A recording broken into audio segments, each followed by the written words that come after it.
Эрдэст Vita Plus. Дусал бүрт дурлан. Vitafit компани бүтээгдэхүүн. You don't know what's in store.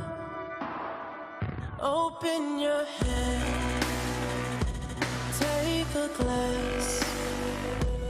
Don't be scared. I'm right here. You wanna be high. The power of Boss. The Scent. The new fragrance for men.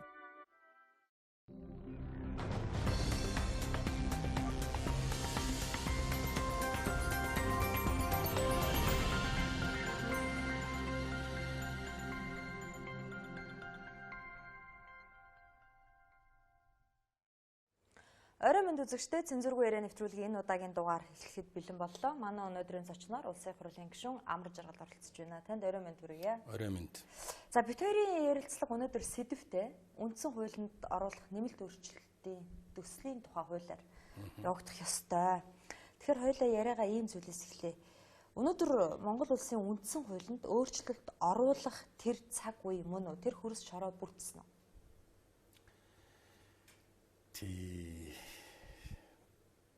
Хоёр том асуудал яригдаад байгаа шүү дээ. Хүмүүс бас би ажиглаад байхад бол бас сайн ялгахгүй байх шиг байна.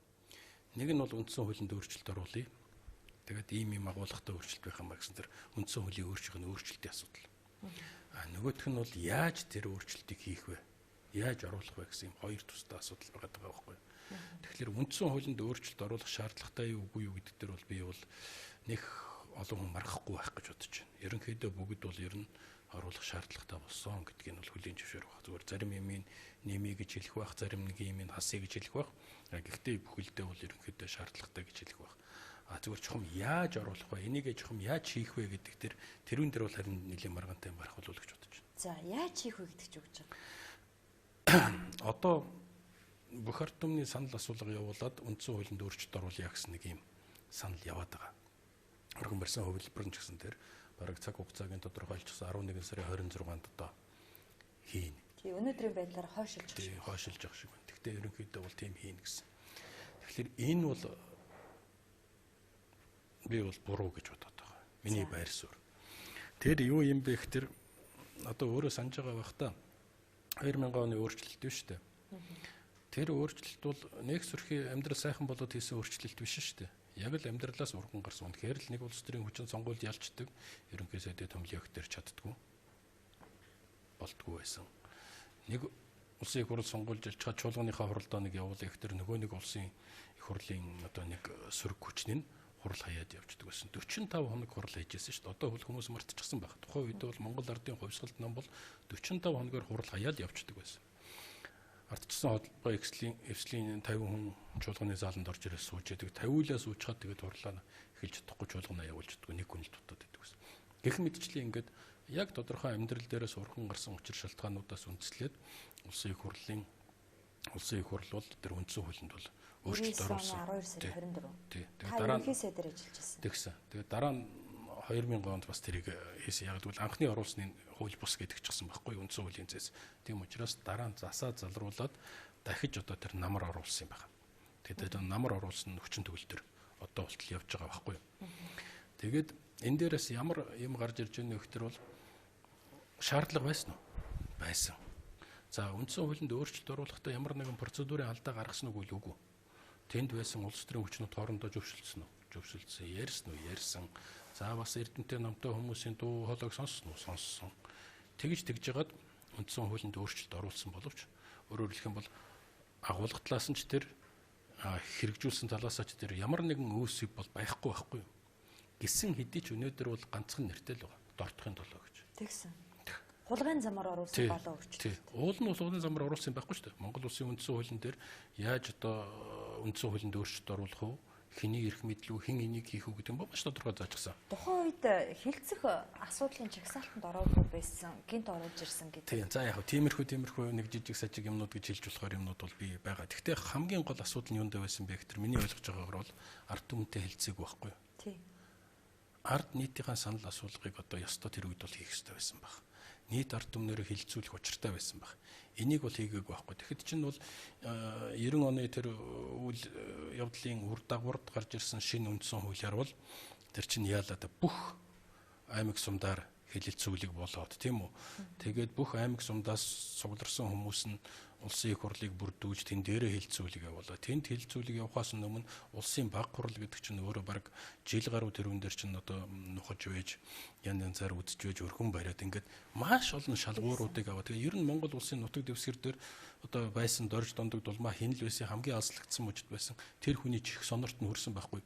Ийм юм хийх гэж юм шүү, ийм өөрчлөлт оруулах гэж юм шүү гэж бүгдээр ингээд санаа оног ямар нэгэн хэлбэрээр тусгасан учраас бол үнэхээр одоо тэн нь бол одоо юу гэдэм зөвшөөрөгдөх чанар нь тэр үндсэн хуулийн маш өндөр байсан. Тэгэхээр та 2000 онд хийсэн та өөрөө ерөнхий сайд байсан шүү дээ. Тэр өөрчлөлтийг та буруу арга замаар хийсэн өөрчлөлт гэж бодож байна одоо? Үгүй буруу арга замаар гэж хэлэхгүй.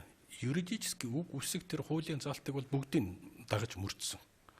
Тэн дээр бол бүх ард түмнэр хэлэлцүүлээд нийт бүх нийтийн санал асуулга явуул гэсэн заалт бол байхгүй. Гисэн хэдий ч би зүгээр дотроо ямар итгэл үнэмшилтэй байдаг вэ гэхээр бол тэрийг бол нийт ард ирэх дээр хэлэлцүүлэх ёстой л байсан юм байна.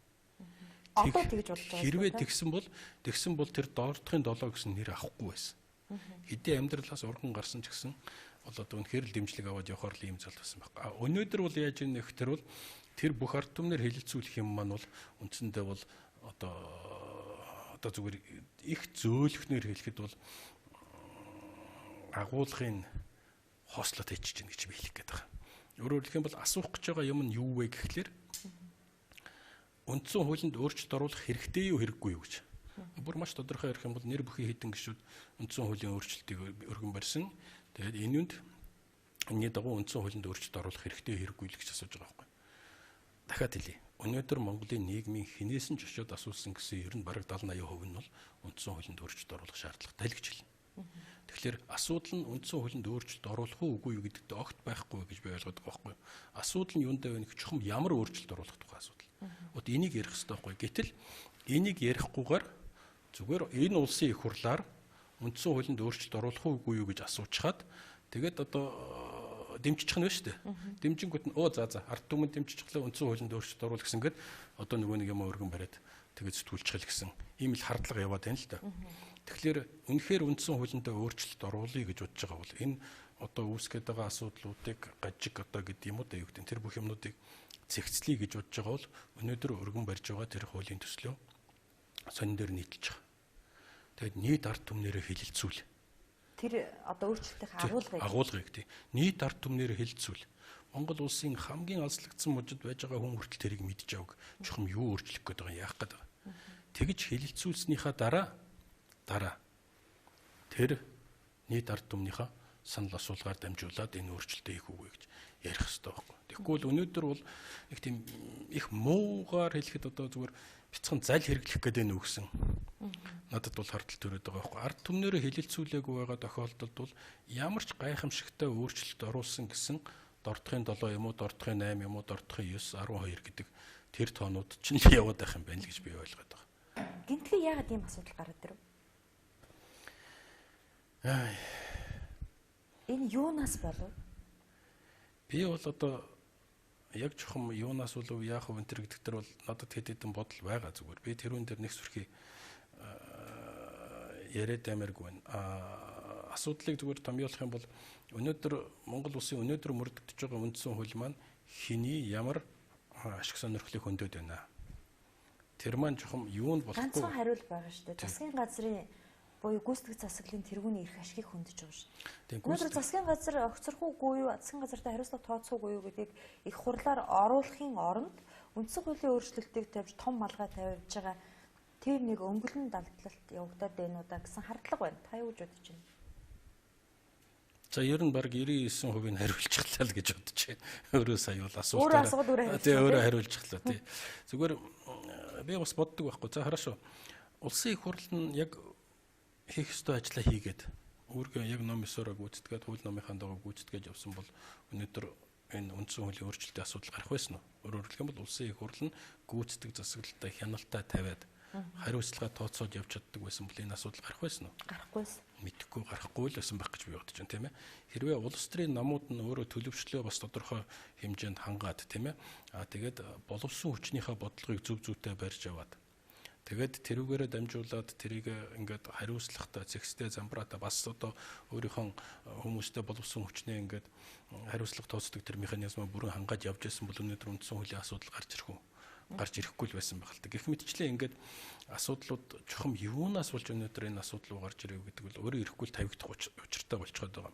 Тэгвэл бид нар бол өнөөдөр юун дээр анхаарал тавих гэхээр тэр нэг өргөн барьчихсан 3-4 хуудас юм дээр л анхаарал байгаа шүү. Энэний цаана чухам ямар ашиг сонирхлын асуудал байгаа юм бэ гэдэг дээр л ярих хэрэгтэй байна л да. Би зөвхөн хувьдаа юу гэж бодож байна гэхээр бол Монголын эдийн засаг бол сүүлийн жилүүдэд бол урд өмнө үзээгүй их сонин юмнуудыг өгсөн. За тэн дотроо бол эдийн засгийн маш эрчтэй хурдан өсөлт асар их хэмнээ одоо баялаг дээр тулгуурласан, ялангуяа байгалийн баялаг дээр тулгуурласан тэр өсөлтийг бол олж харсан. Тэгэхээр тэр бүх юмыг захиран зарцуулах эрх мэдлийг бол одоо эдлэхэд саад болж байгаа тэр хотгоруудыг бол арилгах хэрэгтэй байна гэсэн ийм л одоо ойлголт төрөөд нь шүү дээ. Тэгээд тэр нь хэн тэрийг эдлэх вэ гэхээр Монгол улсын гүйцэтгэх цэцлэг тэргүүлж байгаа хүн бол энэ бүх эрх мэдлийг эдлэх ёстой юм. Мэдээж тэр хэмжээгээр хариуцлага хүлээх байх ёстой гэсэн ийм ойлголт байгаа. Гэхдээ энэний цаана одоо тухайлбал одоо хөрөнгө оруулагч нарын сонирхол байгаа юу үгүй юу? Тухайлбал захиалга өгч гин үү? Захиалга байна уугүй гэдэг хүртэл асуудлыг бол хүндэж тавих ёстой байхгүй. Тэгээ энэ утгаараа энэ үндсэн хууль гэдэг юм чинь өөрөө их тийм сонин зүйл л дээ. Хэд хэдэн шалгууртай. Одоо энэ үндсэн хууль чинь өөрөө хэд зэрэг холч чанартай юм. Маргааш нөгөөдрөө гэдэг юмыг харж байгаагаас гадна бас сарын дараа юу болох вэ? 2 сарын дараа, жилийн дараа юу болохыг бол бас олж харах хэрэгтэй байхгүй. 92 оны үндсэн хууль бид нар хэлэлцэж баталж байхдаа бол тухайлбал манай эдийн засгийг тодорхойлж байгаа ийм хүчрхэг уул уурхайн салбар бий болно. Ийм их хэмжээний эдийн засгийн өсөлтийг бий болгож болд юм байна. Тэрүүдэд тулгуурласан асар их хэмжээний мөнгө, рент бий болд юм байна гэдгийг бол үннийг хэлэхэд бол олж хараагүй. За нийгмийн ялгарл маш хүчтэй явагдаж нийгэмд баячууд нь улам баян болоод ядуучууд нь ингээд бас бүр маш том давхарга бий болчихно гэдгийг бол 92 оны үндсэн хуулиар бол бид нар олж хараагүй шүү дээ. Тэгэхээр одоо хийх гээд байгаа өөрчлөлт маань энэ холч одоо чанар нь хэр зэрэг хангагдсан байгаа. Хэр зэрэг бид нар юм харж байна вэ гэдгийг бол асуух хэрэгтэй. Хоёрдугаар үндсэн хуулинд тавигддаг шалгуур бол юу вэ гэхээр бол энэ зөвшөөрөгдөх чанар. Шүтгий үндсэн хуулинд өөрчлөлт орууллаа гэхэд ордохын 7 гэж 13-4 жил ярьж болохгүй. Тийм байдалд хүргэж болохгүй л байхгүй юу. Тэгэхээр тийм байдалд хүргэхгүй тулд энэ одоо оруулж байгаа өөрчлөлтөө нийгэм даяараа хүлээн зөвшөөрөх хэмжээнд авчих хэрэгтэй. Би тэгээ өнөөдөр өөрийнхөө нөхдүүдэд хэлээ сууж л байлдаггүй. Яагаад манай нам одоо жишээ нь энийг ингээд санаачлаад явж байгаа юм бол эхлээд намын анхан шатны байгууллагаараа хэлцэж болоогүй. Намынхаа бүх өөрүүдээр аймгийн намуудаараа ирүүлэг бүсчилсэн зөвлөгөө хий. Арчсан намын бүлгээс ч юм уу улс ул арчсан намаасаа бид нар эрдэм шинжилгээний хэд хэдэн хурал хийчихээ тийм ээ. Тэгээ эн чинь нэгдүгээрт намаа нэгтрүүлээд өгч чана. Хоёрдугаарт одоо залуу сайхан боловсон хүчин гарч ирэх бололцоог нь гаргаж ирнэ шүү дээ. Тэр хилцүүлгийн явцад сайхан үнэхээр мэдлэгтэй чадaltaй хүмүүс тодроод гараад ирэх юм бол намын боловсон хүчний кадр ч гэсэн нэмэгдээж явж байгаа. За тэгээд тэр чинь нийгэм рүүгээ хүрэх тэр далаац хүрцэн нь бол намын нэр хүнд өндөдргээд маш их олон асуудлыг шийдэж явж байгаа шүү дээ. Яагаад бид нар ийм юмыг шийдэхгүйгээр ингэж явж байгаа? Нэгдүгээрт. Хоёрдугаарт нь бас нэг сони юм байгаа байхгүй юу? Монгол улсын үндсэн хууль гэдэг маань бол бидний амьдрал ахуйг бол ойрын нэг 50-60 жил тодорхойлох юм үндсэн хууль. Тийм чухал хуулийг яагаад ингэж яарах гээд байгаа? Юунд нь яарад байгаа? Яагаад нэг 5 сар ярьж болдгоо? Яагаад бүтэн жил ярьж болдгоо? Чин бол нэг ширээний ард нэг 2-3 суугаад шийдэх асуудал биш шүү дээ. Үнэхээр энэ дээр ач холбогдол өгжил байгаа юм бол үнэхээр асуудлыг шийдэх гэж байгаа бол энэ дээр бол цаг хайрлах ёсгүй байхгүй юу? Ярих ёстой байхгүй юу? Тэгээ зөвхөн энийг хурлаар л энийг хэлэлцүүлэн зөвхөн энийг хурлаар л батлуулна гэдэг бол би зүгээр энэ дээр амбиц байна гэж бодоод байгаа. Тэрнээс нэг сүрхий асуудлыг шийдэх гэсэн хүсэлд давмгаал. Эрх ашиг байгаа болов. Эрх ашигч бас тодорхой хэмжээгээр байгаа. Гэхдээ ямар ч улсын үндсэн хуулинд тавьдаг хоёр дахь шалгуур нь бол тэр хүлээн зөвшөөрөгдөх чанар. Тэгэхээр тэр хүлээн зөвшөөрөгдөх чанарыг л одоо хангаж өгөхгүй бол үнэхээр одоо элдв янзаар хилүүлдэг тэр юмнууд бол салахгүй гэсэн юм байна. Таны байр суурь үндсэн хуулийн өөрчлөлт оруулах нь бол зөв. Тий. Оруулах гэж байгаа арга зам нь буруу байна л гэдэг байгаа тий. Хоёулд бол одоогоор гаргацсан байгаа хуулийн агуулга руу орж жоохон ярилцах уу. За жишээлбэл гүйцэтгэх засаглалыг хамгийн түрүүнд хардлаа байсан юм. Сайхан бэлгийн засгийн газартай хариуцлага тооцоолохгүй тулд асуудлыг том малгай руу чиглүүлж байна гэж цаг хожих гэж байна. Гэхдээ яг зүгээр тиймэрхүү маягаар бол хүмүүс уншаад эхэлсэн байна л л дээ. Өөрөөр хэлэх юм бол одоо ийм Тийм байж болох уу? байж болно. Тэр бол одоо байж болох хувилбаруудын нэг. Хэрвээ тэгээд энэ үндсэн хуулинд өөрчлөлт Гэхдээ би бол нэг тийм юмд бол хөтлөгдчихсэн биш байх гэж бодож байна. Үнэхээр бас нэг засгийн эрх барьж байгаа улс төрийн хүчин бол сансан бодсон юм а бүрэн хэмжээгээр хэрэгжүүлэхдээ бас нэг тийм цөхөрдөг тал биелтэй үнэхээр болохгүй. Би түрүү хэллээ шүү дээ, тийм ээ. 50 л орж ирж суучгаад тэгээд товчуулгана эхэлж чадахгүй байсан үе би. Ерөнхий сайдаа томилж чадахгүй байсан үе би. Тэрүүнтэй адилхан өнөөдөр Монгол улсын ерөнхий сайд гэдэг хүн бол нэг нүгөө хэлэхэд бол засгийн газрын гишүүнээ томилж чаддгүй л хүн шүү дээ. Би ч бас ерөнхий сайдын албыг хасчил байсан. Тэгвэл миний үед бол арай өндөө байсан. Сүүлийн үед бол тэр фракцуудын ашиг сонирхол эрх мэдлэгд чинь бүр хэрэг сэтэрчихсэн шүү дээ. Тэгээд засгийн газрын гишүүн болчихсон хүн бол ерөнхий сайдын бол үгийг бол үгдүүг л дагж явах хэрэгтэй байхгүй юу? Тэнд бол ардчлал мартчлал байхгүй шүү. Тэр ардчлал чи тэр их хурл дээр очиж ирээ. Яг гүйцэтгэх засаглал бол босоо удирдлагын тогтолцоо. Команд өглөө чи тэрийг ягштал биелүүл миний өмнө бол тэрийг толгоогоор хариуцсан шүү нөхөр минь. Ердөө энэ тогтолцоо байхгүй. Гэтэл засгийн газрын гишүүн сайдаар томилогдчихсон хүн чи намайг ямар томилсон юм уу? Би фракцаасаа дэмжлэгтэй. Гэт ингээд шийдвэрийг гаргах өдр гэсэн иймэрхүү юм яриад явах юм бол эн чинь гүйцэтгэх засаглалын утга нь байхгүй болчихж байгаа байхгүй юу? Тэгэхээр ерөнхий сайд хүн бол энэ дээр маш хатуу зогсох хэрэгтэй. Тийм юм байхгүй. Би ажиллаа мэдээ чи бас ажиллаа мэд гэд эсвэл хоёулаа яв. Тэгэхээр иймэрхүү асуудал гараад идэг учраас үнэхээр одоо бас нэг энийг үндсэн хуулиар дамжуул шийдъя гэсэн тэр хүсэл эрмэлзэл нь илүү давмгайлсан байх л гэж би бодод байна шүү дээ. Манай одоо улсын хурал чинь бол хуулиараа эрх барих дээд байгууллага тийм үү? Ард түмнээс шууд хараатай. Монгол улсын хууль байгууллага эрх барих дээд байгууллага. Гүйцэтгэх засаглал буюу засгийн газар бол гүйцэтгэх ёстой. Ерөнхийлөгч бол түүнийг илэрхийлж идэг эв нэгдлийн бэлэг тэмдэг тийм үү? Гэтэл сүүлийн үед ерөнхийлөгч маань улсын хуралд итгэдэггүйгээ ил зарладаг. Улсын хурлаа харддаг. Засгийн газар нь улсын хуралтайгаа эрх мэдлээ булаалддаг. Энэ та нарын шийдэх асуудал биш, энэ бидний шийдэх асуудал гэх маягтай. Ийм засаглалын хямрал ямар ч хүний нүдэн дээр ил болсон байхгүй юу? Тэгэхээр энийг зохицуулахын тулд магадгүй үндсэн хуулийн өөрчлөлт рүү алхсан байж болох уу? Болно. Чи нөгөө нэг 2004 оны ямиг гаргаад нэг тод дугаар. За энэ. Тий. Шинээр бүрдэх улсын хурлын эрхэм гишүүдэд гээд амар жаргал гишүүний 2004 оны 6 дугаар сарын 21-нд одоо бас 11 жилийн 11 жилийн өмнө Пунсламагийн очроо Думагийн содном Эренчин нэмийн амар жаргал гээд Монгол улсын ерөнхийлөгч асан ерөнхийсэд асан хүмүүс тэгээд гаргаж ирсэн дотор саяны асуудлууд бүгд байна. Тэгээд нэгдэхийн унштай. Нэгдэх заалтанд байна. Тий. Засаглалын тогтолцоог тодорхой болгох шаардлагатай байна гэж байгаа байхгүй. Яг саяны өөрөж хэлсэн. Бүх ард түмнээс шууд сонгогдсон ерөнхийлөгчийн мөрийн хөтөлбөрийн биелэлт нь гүйцэтгэх засаглалаас шууд хараат байх таслал. Хууль тогтоох байгууллагын үйл ажиллагааны чадамжийг ерөнхийлөгч нь зогсоох. Гүйцэтгэх засаглалын тогтвортой байдлыг улсын их хурл хангахгүй байх зэрэг зарим бэрхшээл төрийн үйл ажиллагааны механизмд гарч байгааг иргэд билнээ харж байна. Тиймээс засаглалын айл нэг сонгодог хэлбэрийг нэг бол ерөнхийлөгчийн, үгүй бол парламентын сонгодог засаглалын тогтолцоог сонгох хэрэгтэй гэдэг. Аль нь ярьж л байсан юм бол 11 жилийн өмнө ярьж байсан. 11 жилийн өмнө ярьж байсан. Ашгүй гараад ирлээ. Түлхээд оруулчих юм шүү. Түлхээд оруулъя. Гэхдээ би дахиад яриад байна шүү дээ. Бид нар ч бас нэг сургамж авах хэрэгтэй байхгүй. Би бол хатар 2000 оныхаа юмнаас л сургамж авах хэрэгтэй. Ард түмнээс л дэмжлэг аваагүй бол дордох ингээл тултал яваад байна. Явсан ч гэсэн үлийн зөвшөөрөл. Дараагийн нэг том асуудал нь бол сайн ч вэ муу ч вэ бидний хөв зээг ойрын 40-50 жил шийдэх гэж байгаа баримтчгийг бид нар яагаад нэг хагас жил ярьж болдгүй. Яагаад нэг жил ярьж болдгүй. Тэгвэл энэ таны харуул энэ их хурл хилцэж амжихгүй дараагийн хурл хийж өгөх юм. Би эхлээл явах ёстой л гэж би түрүү хэллээ шүү дээ. Ямар ч үсэн энэ хуулийнхаа одоо ямар өөрчлөлт оруулах гэдэг юм бэ гэдгээ сони хэвлэл дээр тавьчих юм. Ард иргэд маань хэлэлцэг тэрүүн дээр санал бодлоо илэрхийлэг. Тэгээд тэр бүгдийг ингээд ойлгоо. Тэгээд хамгийн сүүлд нь одоо ёстой нөгөө должин юм. Гэхдээ та нар ч одоо болтол тэр нөгөө үндсэн хуулинд өөрчлөлт оруулаагүй байгаа юм уу? Яадаг юм монтууд вэ гэж хэлтэлнэ.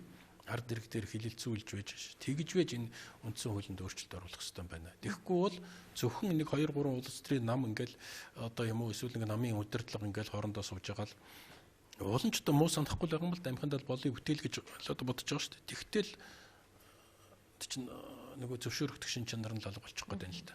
За, гүйцэтгэх засаглалд яг ямар өөрчлөлт хийх гэж байгаа вэ гэдгийг найруулагч дэлгэцэн дүгий. Одоо хоёул агуулга руу орж ярилцъя. Тэгэхээр энд нь бол одоо ерөнхий сайд нь өөрийнхөө танхимыг томилноо. Өөрөө чөлөөлнө гэж. Тэгэхээр ерөнхий сайдтай яаж хариуцлага тооцох юм? Яг ерөнхий сайдтай хариуцлага тооцох асуудлыг бол улсын их хурлал өөрөө шийднэ гэдэг байгаа шүү дээ. Тэр хүнээ чөлөөлд юм уу, чөлөөлдөг юм уу гэдэг асуудлаа шийднэ. Зүгээр шинэ орж ирж байгаа юм нь бол юу вэ гэхээр ерөнхий сайдыг огцруулах асуудлыг ярих юм бол дараагийнхаа ерөнхий сайдын нэртэй давхар оруулж ирэх шүү гэсэн нэг тиймэрхүү юмнууд гарч байна. Гэхдээ энэ бол би бол нэг тийм чухал зүйлүүд биш гэж бодож байгаа. Энэ ч одоо нөгөө дордохын 7 заалт чи одоо жишээ нь давхар дийлний асуудлыг шийдэж шүү дээ. 9 яамтай байна. А яамдынхаа улсын засгийн газрын гишүүдийн 3-1 нь давхар дийлтэй байж байгаа. Би бол энийг яг чухал биш гэхээр бол яг энэ техникийн чанартай асуудлуудыг бол улсын их хурл яриад заалтаар нь ингээд яриад хэлцээд ерөнхийдөө байр суурийг бол ойлгож байна. А энэ дээр баримтлах зарчманд бол маш тодорхой байгаа байхгүй юу? За харашуу дээр давхар дийлтэй юм гэдэг чинь бол нэг сүрхий яваад байхгүй. А гэхдээ бас нөгөө тал руу туушраад хэрэг алга. Тийм учраас 3-1 ч гэдэг юм уу 4-1 гээд тэрүүгээр нь энийг хязгаарлаад өгч байгаа гэдэг ийм зарчмын асуудлуудаа бол тэр нийт ард түмнийхээ хилцүүлгийнхаа явцад бол ерөнхийдөө шийдэж явчих бүрэн болцоод байгаа байхгүй юу. А тэр 9 яамтай бай гэдэг чинь бол энэ дэмий бах уу. Ягаад гэвэл зүгээр А Б 9 яамны нэрсээ өгчдөө харуулж байгаа. Тэгээ хамгийн гол асуудал нь бол юундаа өгтөр бол тэр нэг яам нь нэрэн дээж биш, тоондооч биш. Ямар асуудал шийдэх гээд байгаа юм. Өнөөдөр 2015 онд бидний өмнө хамгийн тулгамдаад байгаа ямар асуудал байгаа. Тэр асуудлыг шийдэж чадхал бүтц байх хэрэгтэй байхгүй юу? А тэгээд тэр бүтцийг амьлуулад аваад явж чаддаг боловсон хүчин байх хэрэгтэй. Магадгүй 2020 онд бол одоо жишээ нь манай нийгмийн өмнө бол ондоо зорилтууд гарч ирж болно шүү дээ. Тэгэхэд бол бүтц нь бол бас л ондоо байх хэрэгтэй. Энэ бол зүгээр сурах хүчгээр л байдаг цагаан толгой шүү дээ. Тийм учраас бол тэрийг бид нар нэг үндсэн хуулийн дээр авчраад одоо ингээд элдв янз юм яриад байх нь би бол хувьд нэмэл гэж бодож байгаа. Гэхдээ яг энэ бол шийдэж болох асуудал. Энэ хилцүүлгийнхаа явцад бол хийж болох асуудал. Энэ дэр хамгийн гол нь одоо нөгөө нэг ерөнхий сайд маань хэмжээндшгүй эрэхтэй болох уу, парламентод хараадаг эрэхтэй болох уу? Ерөнхий сайдыг огцруулахын тулд парламентэд одоо 51-ээс дээш тооны гишүүд конопт ардаг, санал өгдөг байх хэрэгтэй юм уу? Тэр асуудлууд хэрхэн тусаж байгаа юм болоо? Би бол ерөнхий сайдын нэгэн тал одоо гол баримталж байгаа зарчим нь сонгодог парламентын засаг руу явъя гэж байгаа бол ерөнхий сайд дээрх мэдлээ бол нэлээд шилжүүлж өгөх хэрэгтэй гэж бодож байна. Тэгээд тэрнээсээ шаарддаг юм бол шаарддаг байх хэрэгтэй, хариуцлага тооцож чаддаг байх хэрэгтэй. Тэрнээс одоо жишээ нь за намын эв нэгдэл байж байна. Өнөөдөр одоо тийм баяр болох гэж байна. Маргааш ийм баяр болох гэж байна гэдэг ингээд хараа суугаад ээж огт болохгүй байх л да. Тэгэхээр тэр механизмуудаа бол үндсэн хуулиндаа бол зоогоод өгчих хэвээр. Бид нар чамд эрх мэдлийг чинь өглөө. Гэхдээ найзаа бид нар чамаас эргүүлж юм шаардсан шүү. Чи миний амьдрал ахуй дэвшлүүл. Миний карманд байгаа тэр төгрөг гэдэг юмны худалдаа авах чадварыг хангаж өг. Энэ үн ханшийг битгий алдагдуулаад бай. Тийм ээ? Гэх мэтчлэн намайг айтаа тухтай амьдрах нөхцөлийг бүрдүүлж. Яг маш тодорхой шалгуур тавиал тэгэл тэрүүгээрээ үзэл ертөө болохгүй маш хөнгөн явуулдаг тэр механизм л юм. Ягсан намын дарга нь ерөнхий сайд болно байх ёстой гэж үзэж. Тэгэхээр намын даргын сүр хүч эрх мэдэл бол өстой хэмжээг өсгөхнээ дагаад. Өснө. Наадах чинь бол нэг тийм сонин асуудал үүсч чаддаг юм. Өнөөдөр ерөнхий сайд болох механизм нь юу юм бэ гэдэг асуудал гарч ирээд байна шүү дээ.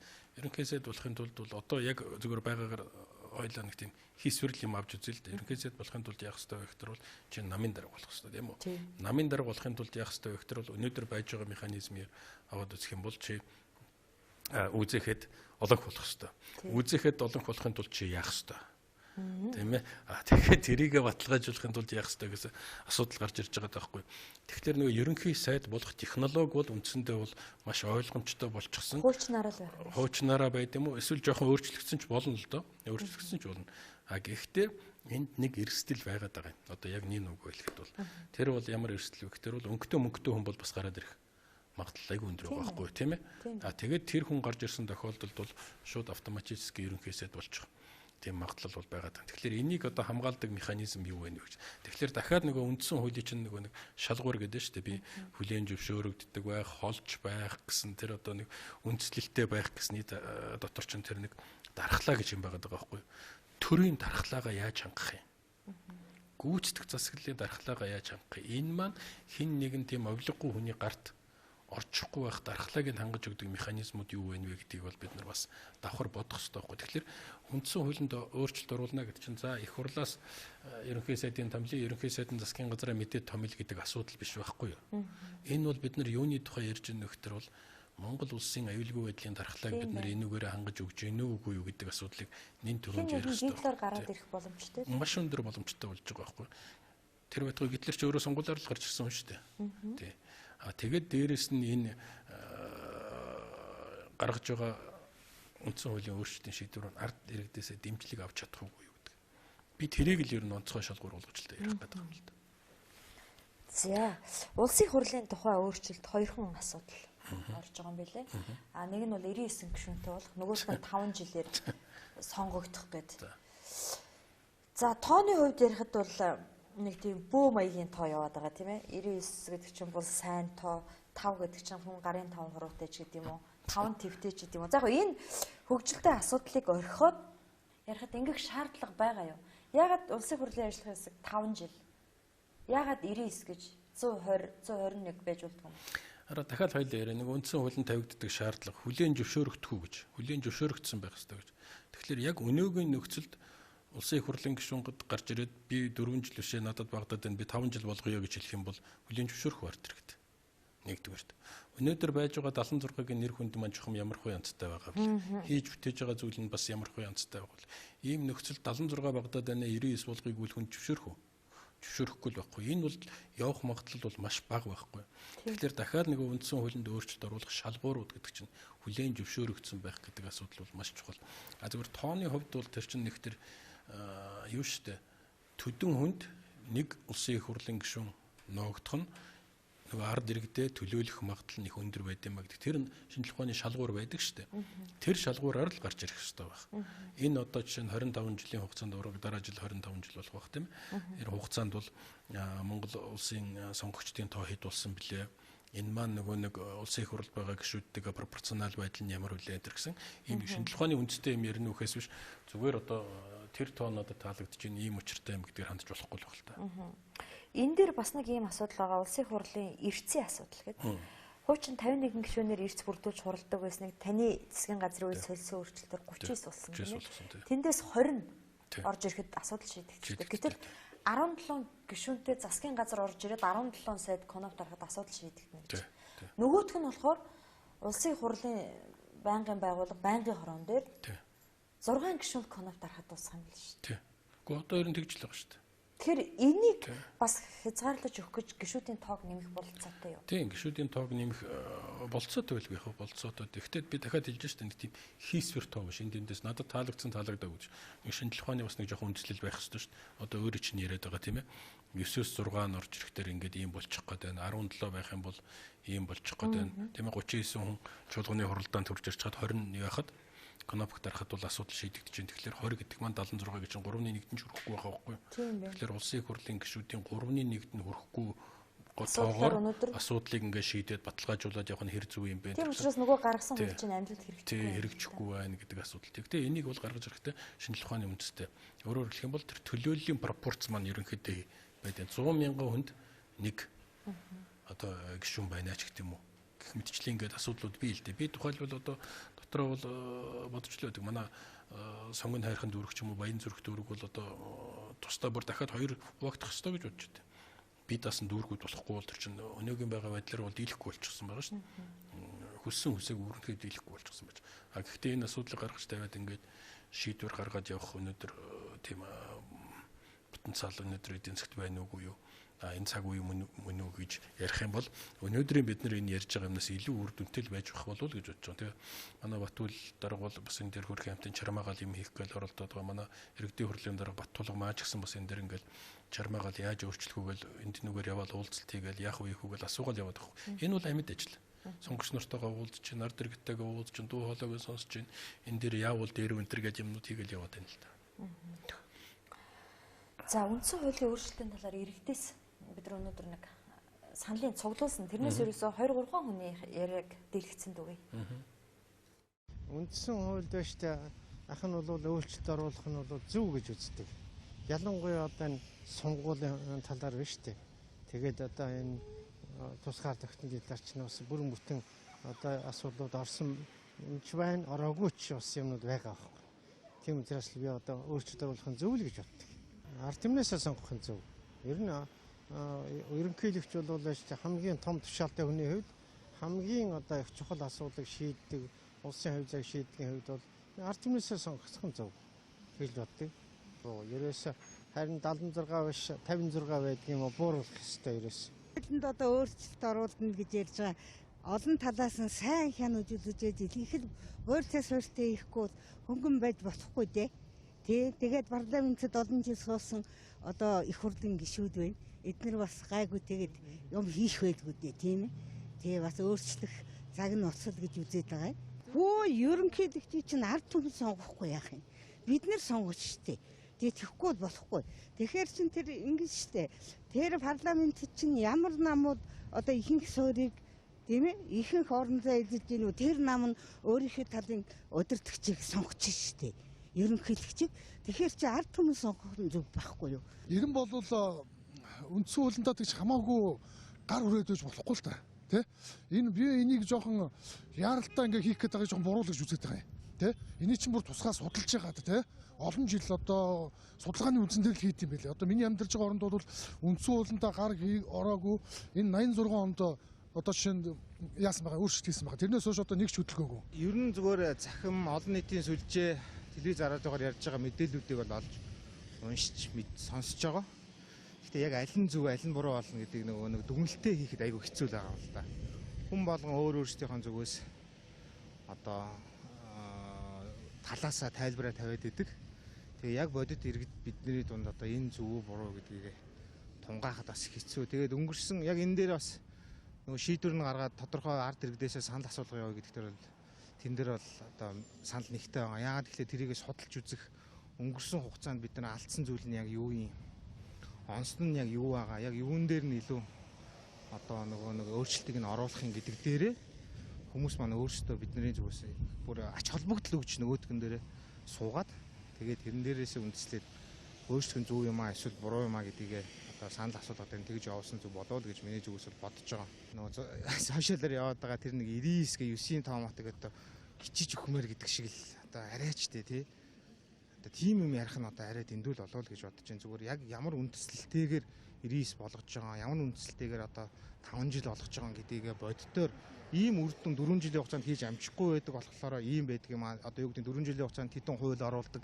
Тэгээд ийм хууль нь одоо тодорхой хувьцаанд нэг статистик үзүүлэлтүүд байгаа шүү дээ. Тэр үзүүлэлтүүдээс шалтгаалаад энэ амжидгүй маа ч байдаг юм уу те.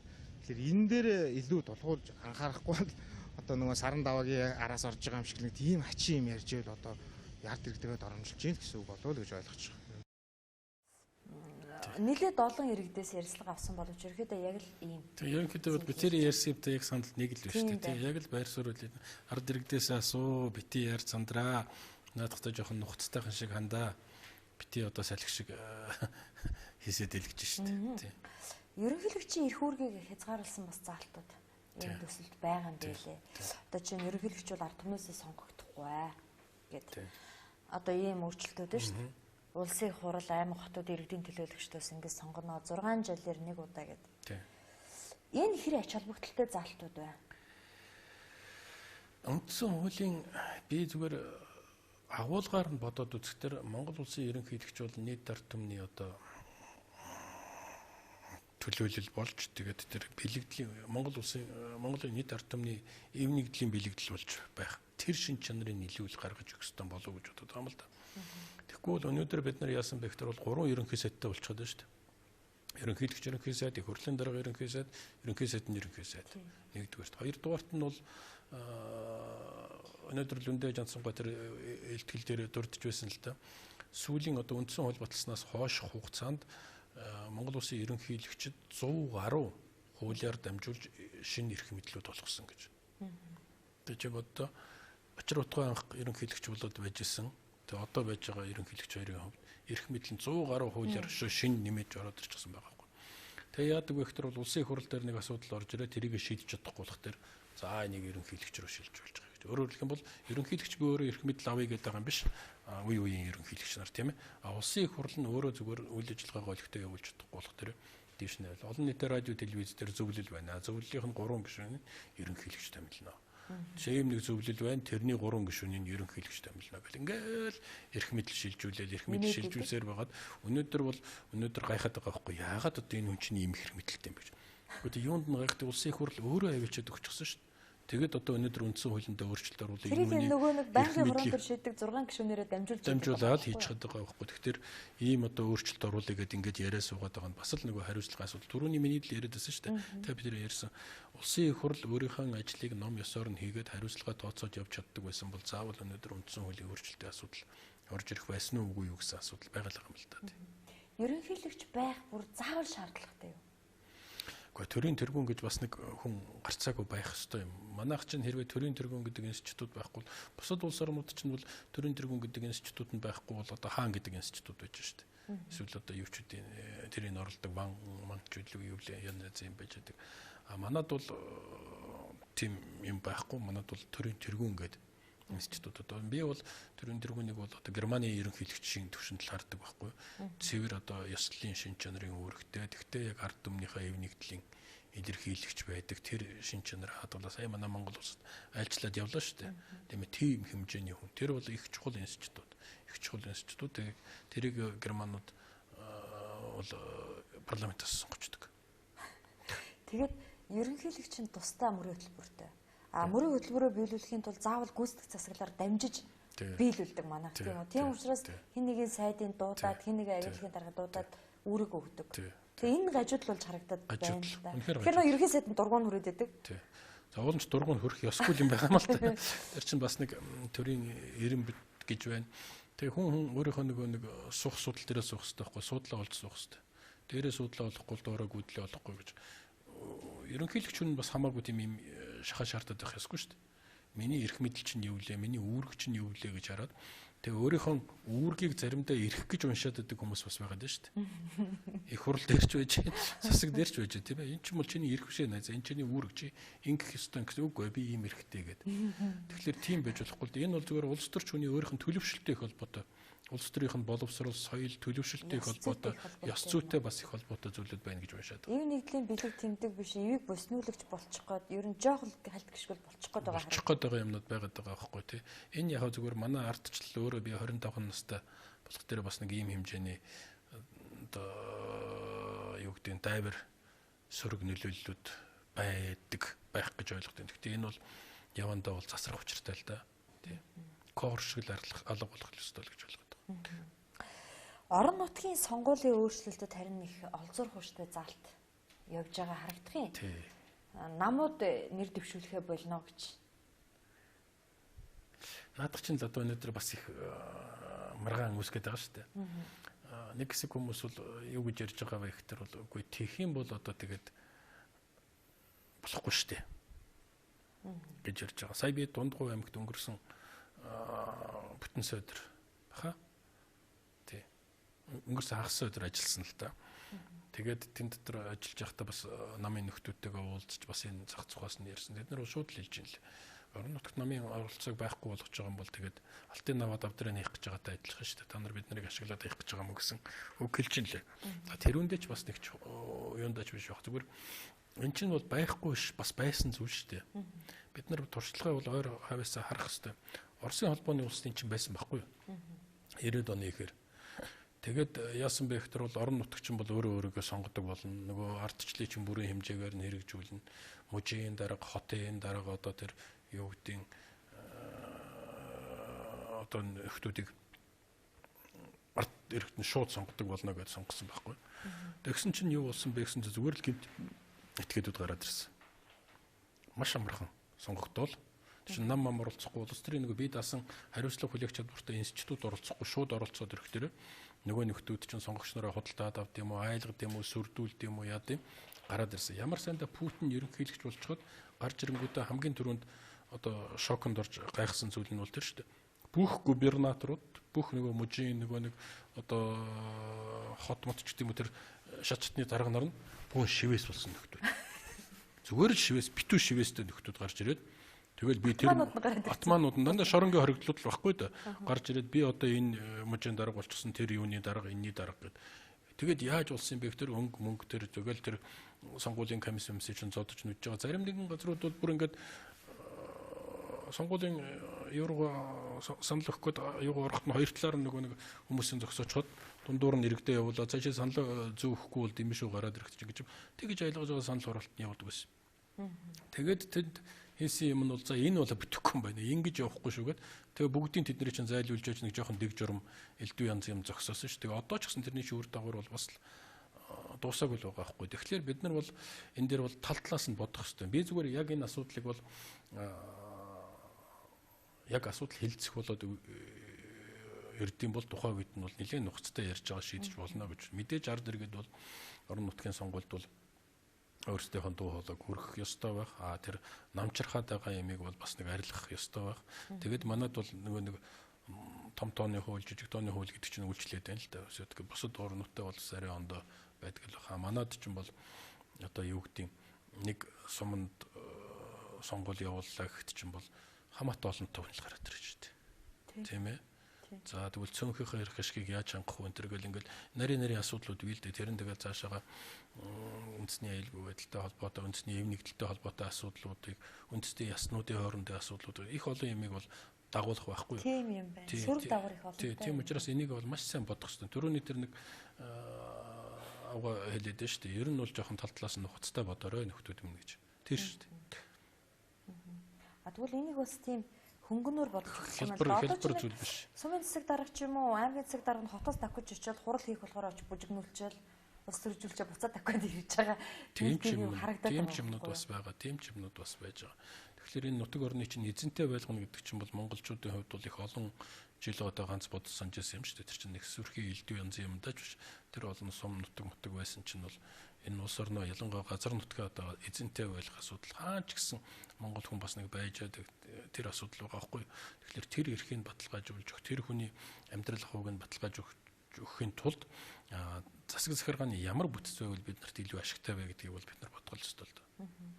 За, сурчлагын цаг болсон байна. Түр завсарлаад эргээд студид ярилцъя. Хэдэн минут ярьчихсан байх вэ бид нар?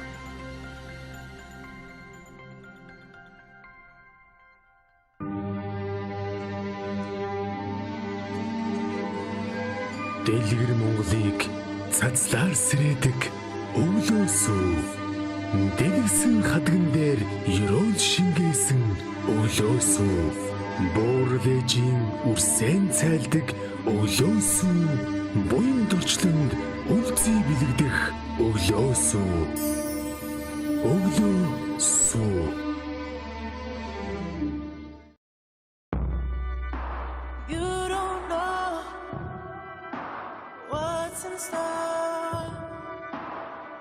Open your head, take a glass. Don't be scared, I'm right here. You wanna be high. The power of Boss, the scent, the new fragrance for men.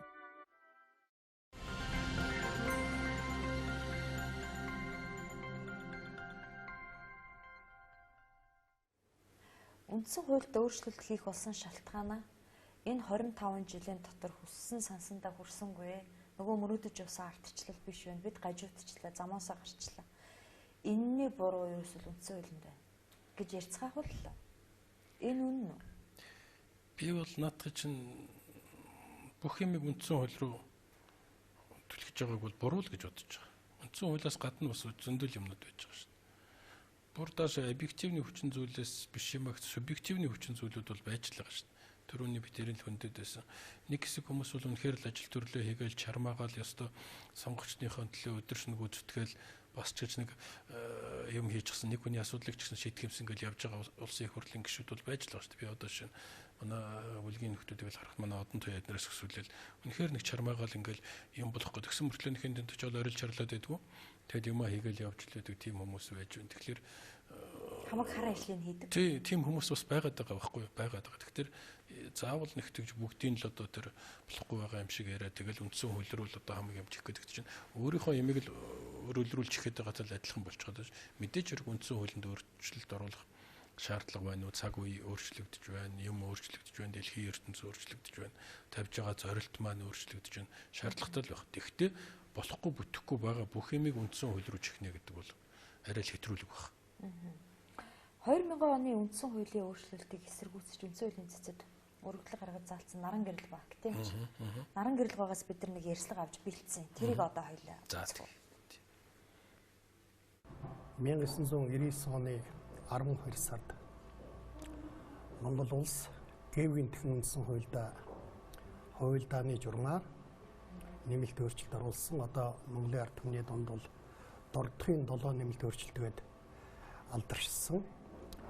Тэгэхээр энэ өөрчлөлтийг оруулах болсон үндсэн гол шалтгаан нь бол эрх баригчид бараг 4 жилийн хугацаанд улс орныг удирдах чадхаа болоод дэндүү хариуцлагагүй, үүргээ ойлгоогүй Монгол улсын эрх ашигыг гаргуунд нь гаргасныхаа алдаа завхарлыг үндсэн хууль руу чихэх гэж энэ нэмэлт өөрчлөлтийг оруулсан.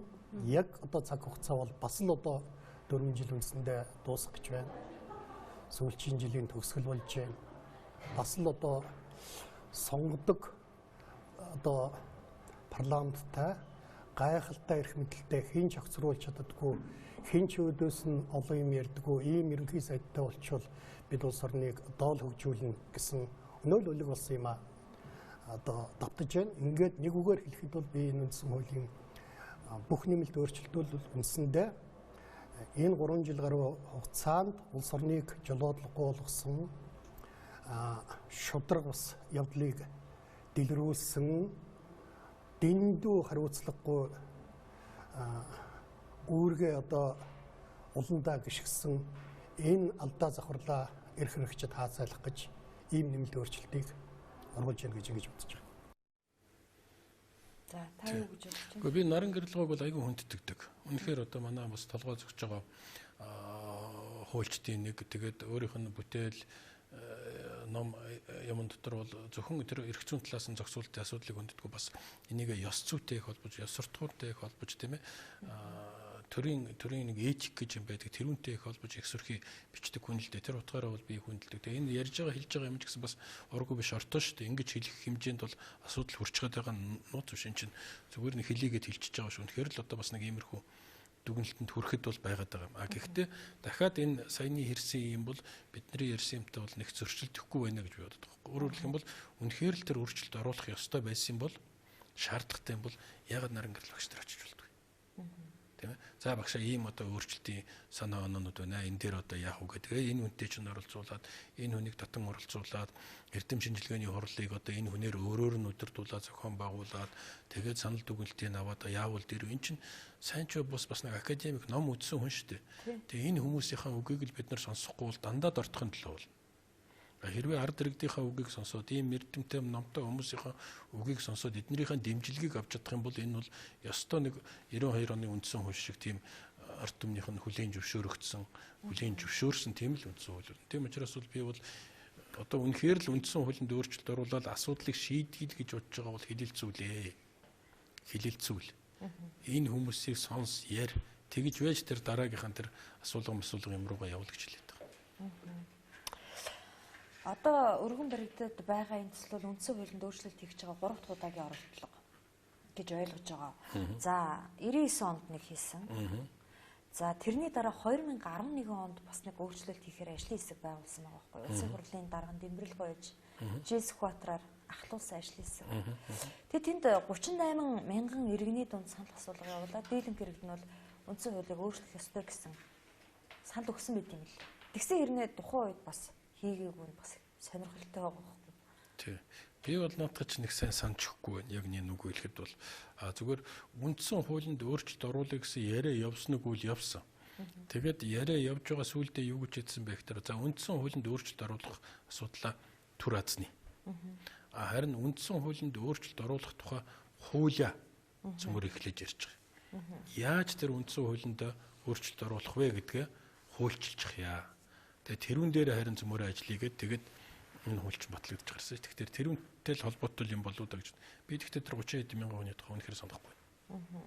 Тэр 30 хэдэн мянган хүний санал асуулга авсан J-Squatter-аар ахлуулсан ажлын хэсэг гэдэг тэр графикаа өгдөө найруулагч. Тэнд би тэгээд харин гайхаад танаас асуу гэж бодчихсон байхгүй. Ягаад тухайн үед өөрчлөлт хийгээгүй тэгэд орхисон юм бол гинтийн ямар нэгэн шалтгаан байсан юм болов уу гэж бодчихлаа. За одоо улсын хурлд өгөөд байгаа өөрчлөлтийг энэ бол одоо нөгөө 2011 оны болсон үйл явдлын тухайд овчхон бичсэн.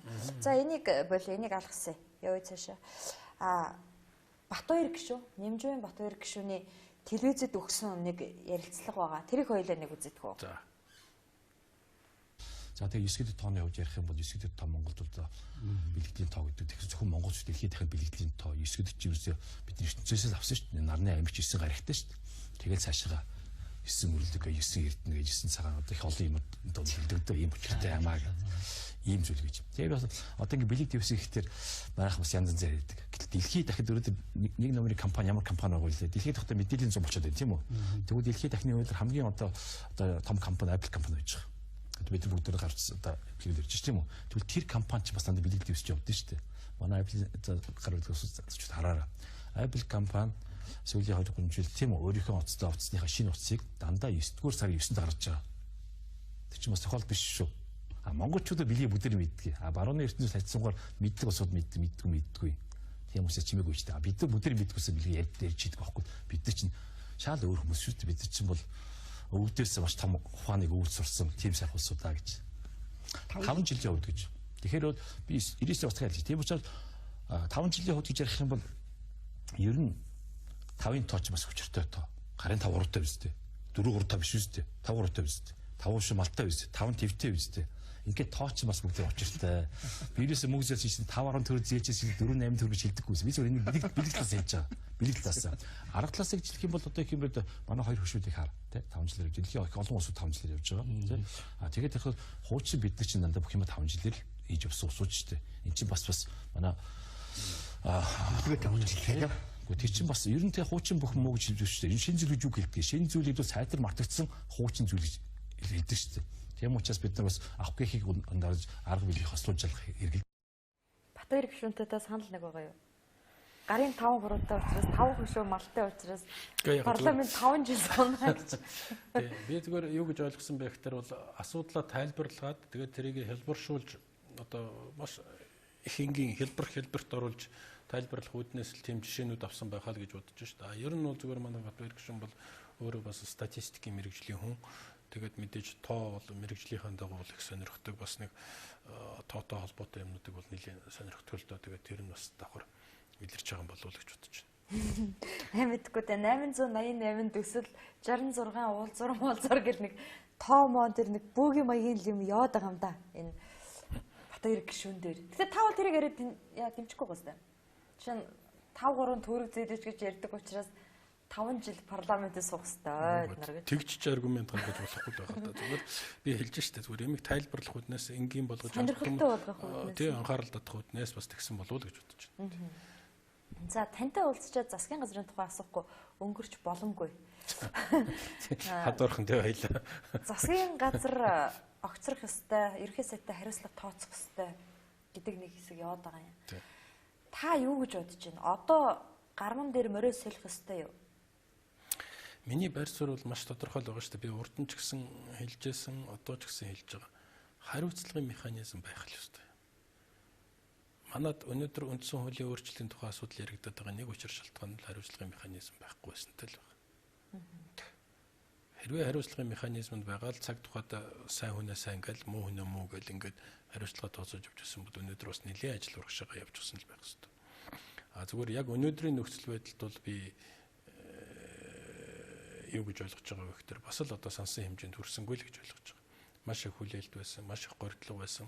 Бас тэгж одоо шинэ хүмүүс гарч ирээд нэлээ юм хийх болов уу гэж горьдож байсан. Би бол энэ шинэ засгийн газрыг бол бараг 8 9 сар огт шүмжлээгүй. Одоо ямар ч үсэн цалин хүмүүс гараад ирсэн юм хийх байх гэж горьдож байсан. Зүгээр одоо эргээд харж байхад бол надад бол үнэхээр санаанд хүрсэнгүй. Ялангуяа тэр юмных нь агуулга гэхээсээ илүү гүйцэтгэх засаглалын нэр төртэй холбоотой юмнууд дээр бол би нэлийн жоохон сэтгэл дундуур байгаа. Яг нэг үг хэлэхэд бол өнөөдөр Монгол Улсын ерөнхий сайд хүн нэг юм хэлдэг, маргааш нь тэрнээсээ буцаал явдаг. Тэгэл ердөө нэг амтны доог болоод иж огт болохгүй байхгүй юу? Хэрвээ чи дуурч байгаа бол нэлийн бодож байгаад нухацтай тунгааж агаад жинтэй даацтай тэгээд тэрийг нэг маргаашиг хүртэл нэг даачих хэмжээний үг хэлэх хэрэгтэй байхгүй юу? Тэгвэл өнөөдөр гарч ирэл хэлдэг нөгөө нэг дарга нь юм байна гэж хэлдэг. Эсвэл тэнд нэг авгаа одоо нэг айлга сүрдүүлэхтэр л гүйчж бол өрөөндөө авцраал болохгүй шүү дээ. Болохгүй шүү дээ. Энд чинь төр бол төмөр нүртэй үедээ төмөр нүртэй байна. Чинь бас л хийх ёстой ажлууд хийж явах ёстой байхгүй. Тэгээд засгийн газрын гишүүдэд томилж байгаа байдал тэр нэг 6 сайтын асуудал тэр бол над үнэхээр санаанд хүрээгүй. Тэгээд тэр утгаар нь би бол сүүлийгэд бас шүмжилж байгаа. Тэр 6 сайтын асуудал гэдэг дээр бол одоо намын дарга нэг өөр хүн байгаад идэг. Ерөнхий сайд нэг хүн байгаад идэг. Тэгэхээр ерөнхий сайд хүчгүүдэд байгаа юм шүү. Ямар нэгэн шийдвэр гаргаж чаддаггүй. Зүгээр ажилласан 6 сайдын намын үүсэхээ шууд шийдэд огцруулдаг. Зөв яг үнэ. Чиний над ярьж байгаа яг үнэ. Гэхдээ зарчим гэж нэг юм байх хэрэгтэй хүнд. Би Монгол улсын ерөнхий сайд хүн. Миний багт 6 гишүүн ажиллаж байна. Тийм үү? Тэгээ хэн нэгэн хүн үрж ирээд одоо тэр 6-гаа зайлуул гэж надад хэлж байгаа байхгүй юу? Тэр нь хэм бэ гэхээр миний нам одоо миний намын удирдах байгуулагч байт юм уу? Би бол тэнд юу гэж хэлэх? Би хэрвээ байсан бол юу гэж хэлэх вэ гэхээр бол тийм юм байхгүй найзуудаа. Сайн ч юм уу ч миний засгийн газрын гишүүд. Би засгийн газрын гишүүдэд хамгаалнаа. Хэрвээ асуудал ингэж тавьж байгаа бол намайг давхар явуулаарай. Би энэ нөхдүүдэд явуулчихад ямар нүрээр энэ ч ингэ сууж явах. Намын даалгавар биелүүлсэн гэж сууж явах хэрэгтэй юм уу? Тийм юм байхгүй шүү. Монгол улсын гүйцэтгэх засаглалаар ингэж тоглохгүй шүү гэж хэлэл сууж явах байсан. Тэгжил явах хэрэгтэй байхгүй. Тэгж вэж эн чинь явна ухаас биш. Тэгэл одоо намын эрх ашгийг хаж тэдэргээд янз янзын тайлбар тавьж болно л. Тэгтээ тэр бол хамгийн энгийн зүйлээс гэхэд бол нэг тийм жоохон маргаалгүй зүйл болчихж байгаа. Ерөнхий сайд эхлээд 6 сайд өргөн барихгүй гэсэн дараа нь хүчин давтагдаад өргөн барьсан. Тэгвэл бүрэн бүрэлдэхүүнээр нь огцруулчих гад. Тэгээ явуул яа тий. Явуул бүрэн бүрэлдэхүүнээр огцруулт яа тий. Та бол огцрол байсан уу? Би бол огцрол байсан. Би бол шууд л хэлнэ тий. Наадах чинь их сөрхий дээр нэг 6 сайдтай ч асуудал биш байгаа бах. Нөхдүүд минь иймэрхүү маягаар тоглохгүй шүү. Гэж хэлээл тэгэл асуудлыг толгох л өстой. Намын дарга ерөнхий сайд хоёрыг ингээд салгачлаа шүү дээ. Танаа нөө. Тий. Энэ ямар шаардлага байгаа Энэ юм? зүгээр яг нэг юм нөхцөл байдал маань явсаар бол нэг юм байдал руу хурцлаа л да. Ерөн зүгээр намын дарга нь ерөнхий сайд байвал зөв. Аль талаас бодсон, боловсон хүчний талаас аж бодсон, гаргаж байгаа хариуцлага шийдвэрийн талаас ч бодсон гэсэн байвал зөв гэж би хөвдөө боддог. Урд нь ч гэсэн тэр саналыг бол би дэвшүүлж байсан. Хэрвээ би андуураагүй бол 1996 онд байна уу да 97 оны ихэрчлүү нэг статья бичижсэн. Намын дарга нь ерөнхий сайд нь намын дарга гэдэг нэг статья бичээд тэгээд тэр үед бол асуудал хөндөгдөжсэн. Та сайхан бэлгтээ ерөнхий сайдад өрсөлдсөн шүү дээ нам дотор. Тэгээд ялагдсан. Тий. Хэрвээ та сайхан бэлгийн оронд орсон байсан бол намын дарга заавал авах байсан өрх мэдлээ. Гэхдээ хэрвээ гэж байхгүй болох төр чинь энэ төр чинь тэгж хэлэх үү ингэж хэлэх үү гэж би бол үнэхээр одоо фантазлмаар байна. Зүгээр би юу ойлгож байгаа вэ гэхээр бол өнөөдөр Монголын эдийн засаг бол үнэхээр нэлийн хүнд байдалд орчихсон байгаа. Инх сайхан бол бүр хэвтэрд орсон гэж томьёолсон байсан тийм ээ. Хэвтэрд орсон эдийн засаг гэж. Тэгэхээр энэ эдийн засгийг л нэг хөдөлгөөнд л оруулах хэрэгтэй байна. Ард иргэдэд итгэл өгөх хэрэгтэй байгаа юм. Бизнес эрхэлж байгаа хүмүүст итгэл өгөх хэрэгтэй байгаа. Хөрөнгө оруулагч нарт итгэл өгөх хэрэгтэй байгаа. Энэ ажил дээр л хамаг анхаарлаа хандуулах хэрэгтэй байсан баг. Тий. Саяхан нэг хүн өөрийгөө шатаалаа. Эрдэнэс 5-7 ажилтан. Тэр танд ер нь ямар санагдсан бэ?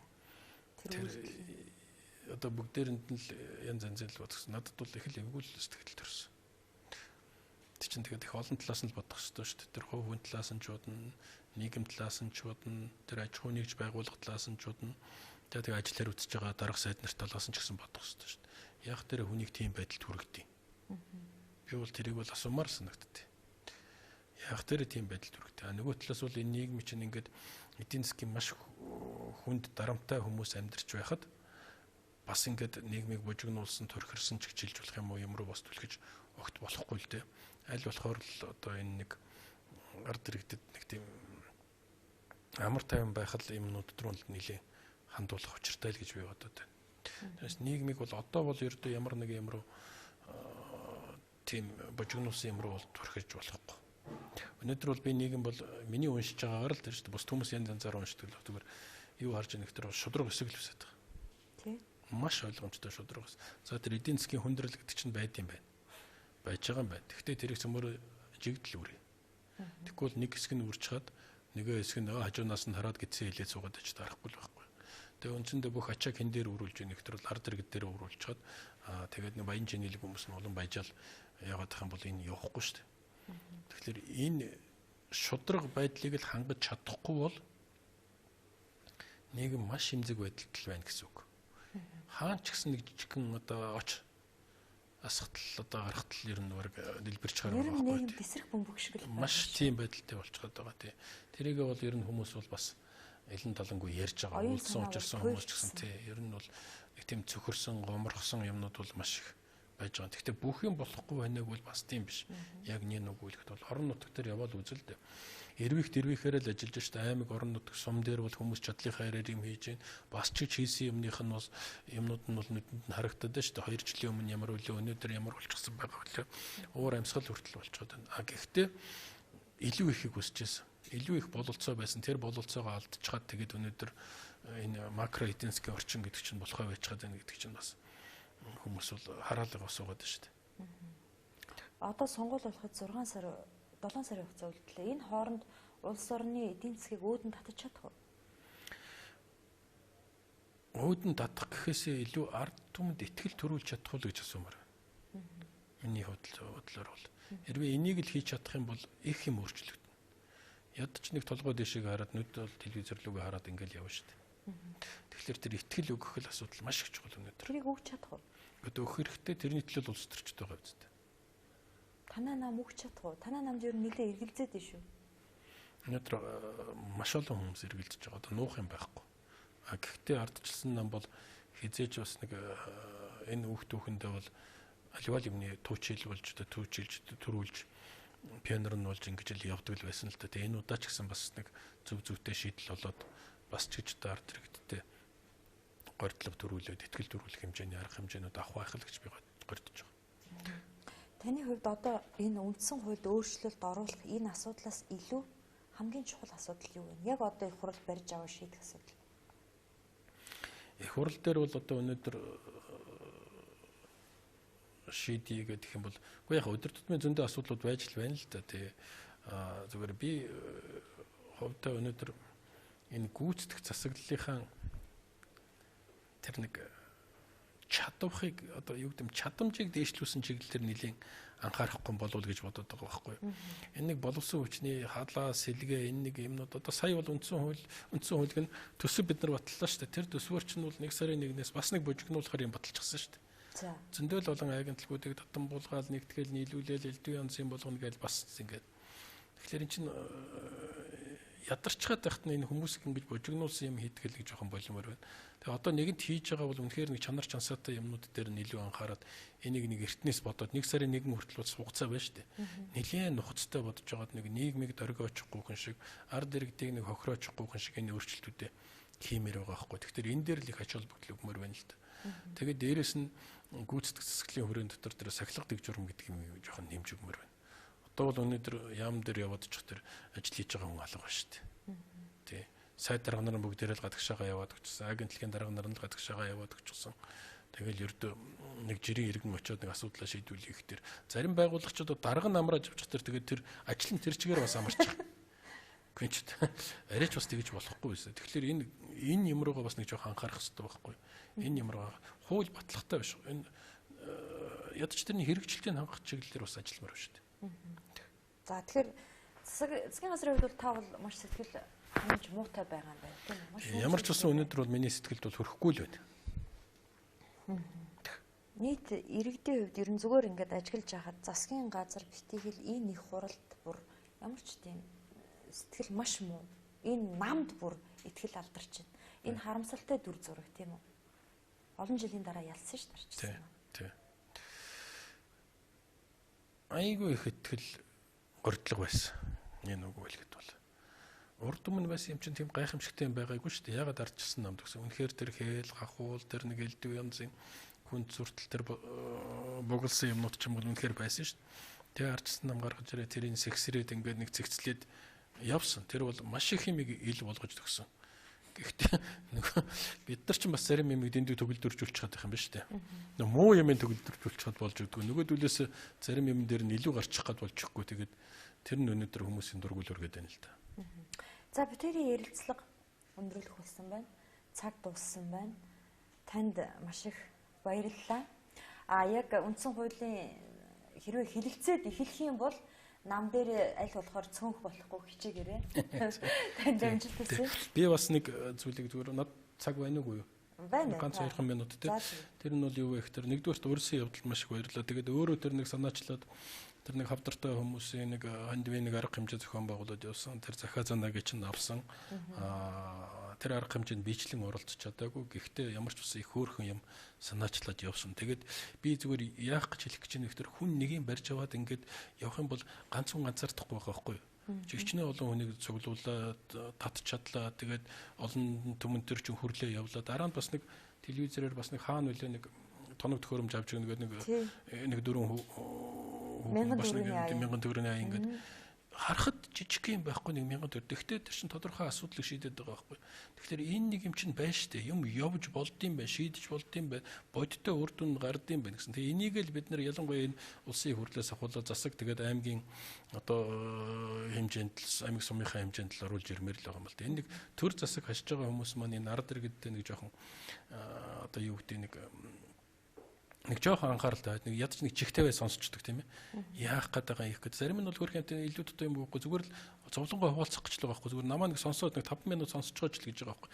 Ядаж тэрийг сонсч бусдын шийдэж өгч чаддгүй юм бол гэсэн ийм юм байгаа юм бол. Тэгэхээр энэ талд байж байгаа нэг үүсэл асуудал та нарын тэр санаачлаад хэрэгжүүлсэн юм бол үнэхээр бас ингээд шийдэл байдсан байх шүү гэдгийг харуулж байгаа. Тэгээ тэр утгаараа би бол урд ч юм бас талархаж байна л гэж хэлэх гэсэн. За баярлалаа. За баярлалаа. За ингээд манай нэвтрүүлэг өгөр өндөрлөж байна. Эх 7 хоногийн даваа гарагт Монгол Улсын ерөнхий сайд сайхан бэлэг өргөцсөн байгаа. Ингээд дараагийн 7 хоног хүртэл баяртай үзэгчтэй.